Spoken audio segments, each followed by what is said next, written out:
I would like to end my talk by just summarizing. In order to achieve the purpose of your life, in different stages of your life, you have to see that you are towards the direction. Before I give these 6 points, when people take admission in our school, I normally ask them, when is the best time, the latest time that you have to think about the future of your child? When is latest? What your child will become? What will he do? When is latest? Many people reply, when he goes to college. Some people say that no, when he takes admission in school. Some people say, no, when he takes admission in kindergarten.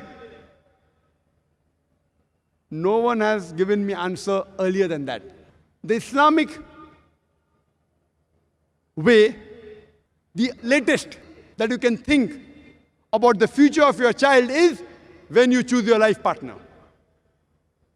When you choose your life partner is the time you think, what will you make your son?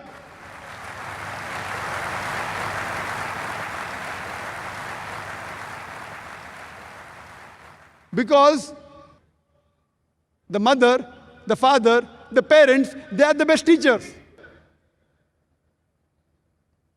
You have to plan early. That's the latest that you have to think regarding the future of your child. I'd like to summarize the purpose of life and how a person should lead is, number one, that when you get education, see to it you get education in an institution, in a school, in a college, which caters to you for both the worlds, for akhirah and this world. Only the degrees of this world will not help you. Put him in a school which caters for both akhirah and this world both. And inshallah, we started with that philosophy of having Islamic International School, and if Allah wills, we want to expand more branches of such schools. Number two, they should see to it that they have friends which also have the same purpose of life. They have friends which are Islamic. When they grow up, they should join organization whose goal and objective is based on Quran and Sahih Hadith. Join Islamic organization, but before joining organization, check whether that organization is following the commandments of Allah subhanahu wa ta'ala given in the Quran and the sayings of the Prophet Muhammad sallallahu alaihi wasallam. Number four, when they choose their profession, Allah says in Surah Al-Imran, chapter number 3, verse number 104, that let there arise out of you a band of people that enjoin people towards the good and forbid them from doing wrong. These are the ones that shall attain felicity.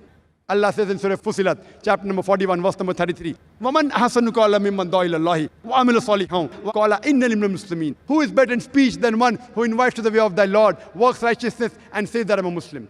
Choose a profession that will take him closer to Allah subhanahu wa ta'ala. And there's no better profession than the profession of spending your time in spreading the message of Allah subhanahu wa ta'ala. Number five, see to it that you choose your life partner which has the same purpose, same goal. Allah and His Rasul, Allah-centered.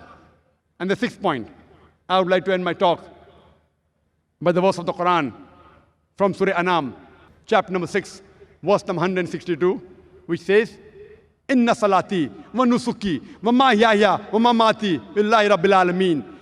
All my prayers, my service of sacrifice, my life and my death are for the sake of Allah, the Lord of the worlds. Wa akhir da'wana alhamdulillahi rabbil alameen.